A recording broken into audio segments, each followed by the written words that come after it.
আপনারা আশা করি সুস্থ আছেন এবং আপনাদের প্রত্যেককে দেশ এবং দেশের বাইরে যারা আমার ভিডিও দেখেন প্রত্যেককে স্বাগতম। বসে দু একটা কথা বলি, বুঝছেন, আমরা অনেক দূর থেকে কষ্ট করে এসেছি, বুঝছেন। এটা রূপসা অঞ্চলের একটি অঞ্চল। আমরা দেখতে পাচ্ছেন আগে এখানে ধান ছিল, ধান কিন্তু ধান পাকা হয়েছিল, ধান উঠে গেছে, আবার নতুন কিন্তু ধান কিন্তু আবার হচ্ছে। এবং এখানে আসার উদ্দেশ্য আমাদের দেশটা কত সুন্দর প্রকৃতিকে তুলে ধরা। আর যদি দু একটা কথা ভালো কথা বলি, যদি সমাজের দেশের রাষ্ট্রের কোনো উপকার হয়, এই জন্যই এখানে আসা। আপনারা অনুগ্রহপূর্বক আপনারা আমার এই ভিডিওটা একটু লাইক করবেন, শেয়ার করবেন এবং আপনাদের যদি সহযোগিতায় যদি আমি এখানে 100 টাকাও আয় করি, ফেসবুক কর্তৃপক্ষ আমার দেয়, সেই 100 টাকা ব্যয় হবে। এবং আমি যত টাকা আয় করবো সমস্ত টাকাটা কিন্তু আমি গরিবের জন্য ব্যয় করব। আমি যেতে 1 পয়সা আমার খাবার ইচ্ছা নেই।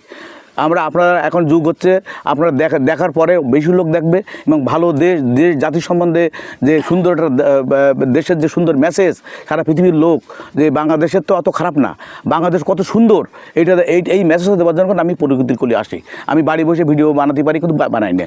ঠিক আছে, আমরা ভালো থাকবেন, সুস্থ থাকবেন এবং আপনাদের জন্য দোয়া করি, আপনি আমাদের জন্য দোয়া করবেন এবং ভালো থাকবেন। খোদা হাফেজ।